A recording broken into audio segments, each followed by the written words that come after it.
Être disciple est une affaire très coûteuse et dans les moments de sérieuses difficultés, on peut se demander pourquoi m'embarquer dans tous ces problèmes de souffrance avec Christ? Pourquoi ne pas abandonner? Y a-t-il une récompense?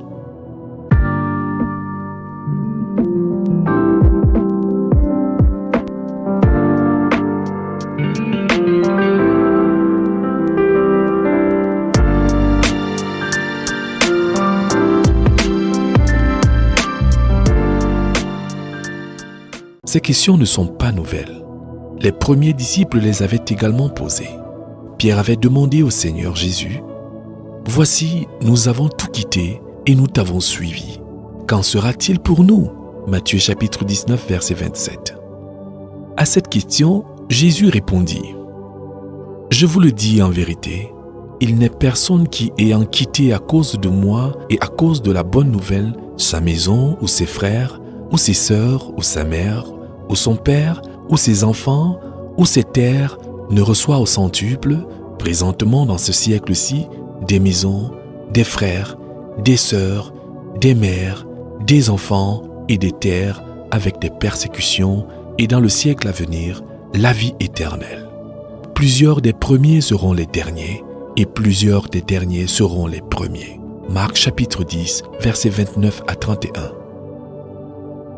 Le Seigneur Jésus dit aussi, « Heureux serez-vous lorsqu'on vous outragera, qu'on vous persécutera et qu'on dira faussement de vous toutes sortes de mal à cause de moi. Réjouissez-vous et soyez dans l'allégresse, parce que votre récompense sera grande dans les cieux. » Matthieu chapitre 5, versets 11 à 12. D'après ces passages, il ressort que la récompense du disciple est double. Il est d'abord récompensé dans cette vie et ensuite dans la vie à venir. La récompense dans cette vie. La récompense du disciple dans cette vie est aussi bien matérielle que spirituelle. A. La récompense matérielle. Le disciple n'est pas toujours celui qui donne.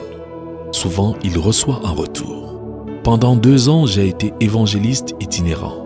Je peux honnêtement dire que j'ai eu des maisons dans tout le pays. Partout où j'allais, j'étais bien traité par les croyants et même quelquefois, des non-croyants ont exceptionnellement été hospitaliers. Je me retrouvais chez moi à plusieurs endroits. Les chrétiens âgés étaient pour moi des pères et des mères et les jeunes chrétiens, filles comme garçons, étaient pour moi des frères et des sœurs très chers, bien plus chers que ceux de ma famille qui ne connaissent pas le Seigneur Jésus-Christ. Je crois qu'il y a eu un plus grand nombre de portes ouvertes pour me recevoir et que j'ai reçu une plus grande hospitalité que beaucoup de personnalités importantes du monde qui ne sont pas disciples de Jésus-Christ. Dans une des écoles, le bâtiment d'enseignement des arts ménagers fut mis pour le week-end à la disposition de l'Union chrétienne. Le président et moi étions logés dans la même chambre. 2 jeunes chrétiennes qui faisaient partie des responsables venaient chaque jour préparer les repas que nous prenions ensemble. C'était merveilleux. Par contre, à un autre endroit, et bien que le professeur chez qui je devais loger se soit enfui des heures avant mon arrivée par peur de l'évangile, on prit également bien soin de moi. Je crois que les disciples bénéficient de l'hospitalité. Certains sont transportés gratuitement ou ont une voiture à leur disposition. Tous les disciples du Maître ont reçu une aide financière, de telle sorte que malgré le fait que tous ont connu le besoin à un moment ou à un autre, ils ont aussi tous connu l'abondance. Le jeune homme dont j'ai fait mention précédemment, qui avait été rejeté par son père à cause de son désir d'entrer dans le ministère, fut pris en charge par des chrétiens. Ceux-ci s'occupèrent de lui et de sa formation. Il est maintenant ministre de l'Évangile. Il ne manque de rien. B. Récompense spirituelle. Le Seigneur promit la paix aux disciples par ces paroles de réconfort. « Je vous laisse la paix, je vous donne ma paix. Je ne vous la donne pas comme le monde la donne. Que votre cœur ne se trouble point et ne s'alarme point. » Jean chapitre 14, verset 27. Le monde est comme une bouilloire.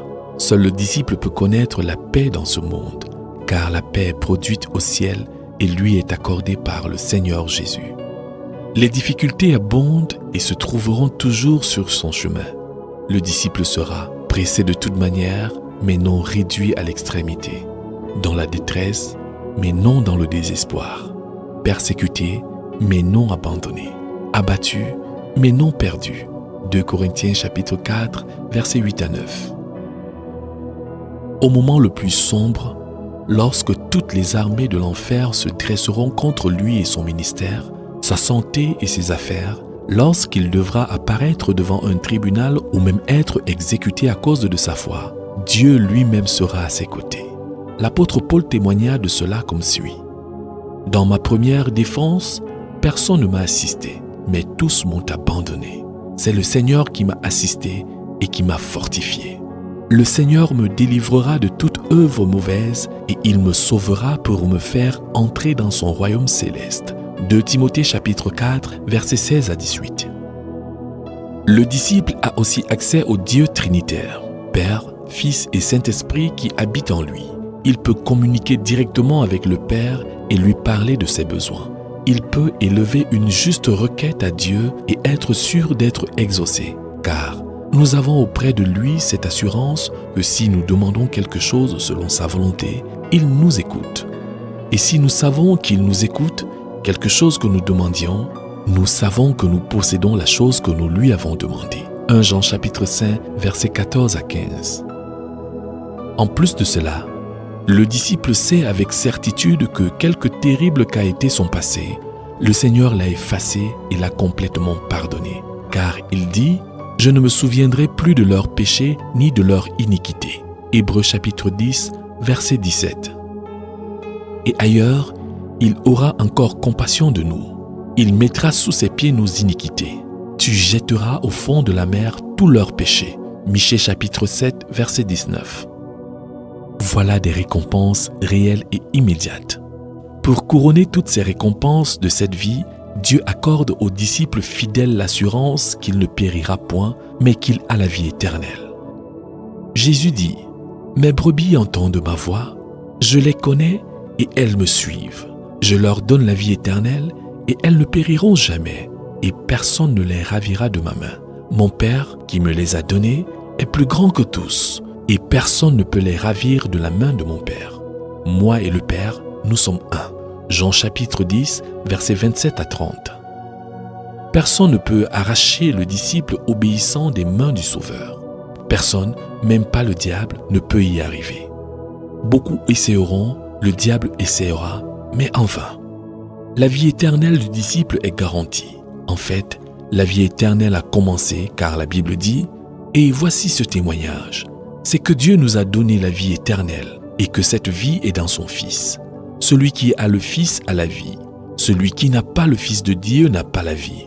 Je vous ai écrit ces choses afin que vous sachiez que vous avez la vie éternelle, vous qui croyez au nom du Fils de Dieu. » 1 Jean chapitre 5, versets 11 à 13.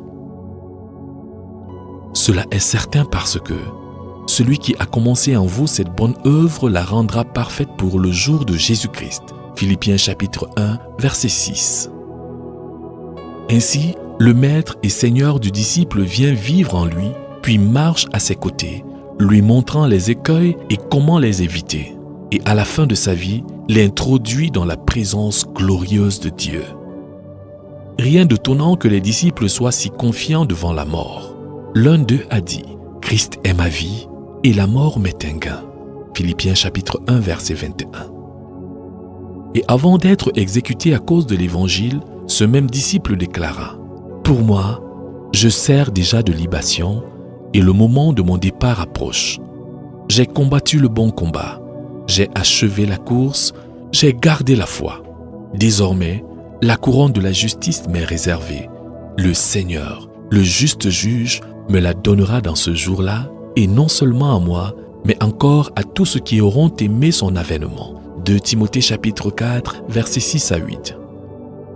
Avant d'être lapidé, Étienne, le premier martyr chrétien, s'écria « Voici, je vois les cieux ouverts et le Fils de l'homme debout à la droite de Dieu. » Actes chapitre 7, verset 56. Oui, le ciel s'ouvrit et le Fils de l'homme le reçut. Le ciel s'ouvre chaque fois que meurt un disciple fidèle, du plus petit au plus grand, et le Fils de l'homme le reçoit. C'est merveilleux de savoir cela et d'en être certain maintenant, afin que, devant les épreuves, les tentations ou même la mort, nous soyons sûrs que nous avons la vie éternelle. Toutes ces récompenses sont données aux disciples avec des persécutions. Ceux qui fuient la persécution, qui diluent le message de l'Évangile par souci de sécurité, s'éloignent aussi de ces récompenses. Mais ceux qui le suivent de plus près et souffrent le plus pour lui et avec lui reçoivent le plus de récompenses en cette vie. Elles sont données aux disciples proportionnellement à son amour et à son service pour le Maître. La récompense dans la vie à venir. La récompense du disciple, quoique réelle et abondante dans cette vie, ne s'arrête pas là. Ce qu'il reçoit dans cette vie n'est qu'une tranche initiale, l'avant-goût de grandes choses à venir. Le jour vient où Dieu mettra fin au monde présent par le retour triomphant de Jésus-Christ. Ce jour-là, les morts en Christ ressusciteront premièrement. Ensuite, nous les vivants qui serons restés, nous serons tous ensemble enlevés avec eux sur les nuées à la rencontre du Seigneur dans les airs, et ainsi nous serons toujours avec le Seigneur. 1 Thessaloniciens chapitre 4, versets 16 à 17. Tous les disciples seront soudain transformés et recevront leur corps céleste. Leurs corps seront transformés en corps glorieux, merveilleux, semblables à celui du Seigneur. La Bible dit « Nous sommes maintenant enfants de Dieu ». Et ce que nous serons n'a pas encore été manifesté, mais nous savons que lorsque cela sera manifesté, nous serons semblables à lui parce que nous le verrons tel qu'il est. 1 Jean chapitre 3 verset 2. Maintenant, nous le voyons de façon voilée, mais alors nous le verrons face à face. Oh, que ce sera merveilleux! Voir Jésus tel qu'il est. T'y attends-tu avec une soif intérieure? Attends-tu cela avec passion? Une passion brûlante de le voir tel qu'il est? Le désir de ton cœur te sera accordé en ce jour-là. Non seulement tu le verras, mais tu seras comme lui. Ce sera une des plus grandes joies, une des plus grandes merveilles du ciel, à savoir que chaque disciple fidèle sera différent et cependant tous seront semblables au Seigneur. À partir de ce jour, les disciples verront sa face et son nom sera écrit sur leur front. Il n'y aura plus de nuit. Ils n'auront besoin ni de lampe, ni de lumière, parce que le Seigneur, Dieu les éclairera. Apocalypse chapitre 22, verset 5. Le disciple ne verra pas seulement Jésus, il verra Dieu, et Dieu prendra soin de lui, car la Bible dit « Il habitera avec eux, et ils seront son peuple, et Dieu lui-même sera avec eux. Il essuiera toute larme de leurs yeux, et la mort ne sera plus, et il n'y aura ni deuil, ni cri, ni douleur, car les premières choses ont disparu. » Apocalypse chapitre 21, versets 3 à 4. Êtes-vous accablé d'affliction par suite de votre fidélité au Seigneur? Consolez-vous, car Dieu lui-même essuiera vos larmes et apaisera aussi votre souffrance. Quelle bénédiction! Le diable ne sera plus là pour tenter et troubler. Péché sera absolument impossible. Ce jour-là, tout ce qui vous a paru perplexe parce que vous ne voyez qu'en partie deviendra brusquement clair. Le disciple partagera la gloire de Christ, une gloire qui surpasse tout ce que le langage humain peut décrire. Ce sera l'expérience bénie de chaque disciple. Il s'assiera sur le trône de Dieu avec Christ, car la Bible dit « L'Esprit lui-même rend témoignage à notre esprit que nous sommes enfants de Dieu. » Or, si nous sommes enfants, nous sommes aussi héritiers. Héritiers de Dieu et co-héritiers de Christ, si toutefois nous souffrons avec lui afin d'être glorifiés avec lui. Romains chapitre 8, versets 16 à 17. Essayez d'imaginer combien ce sera merveilleux de s'asseoir sur le trône de Dieu avec Christ. Au ciel, chacun sera pleinement heureux, mais le degré de joie, la capacité de recevoir tout ce qui nous est réservé variera de façon proportionnelle au degré de notre fidélité et de nos souffrances pour Christ. Ce qui se passera au tribunal de Christ mettra en lumière notre capacité de jouir du bonheur du ciel.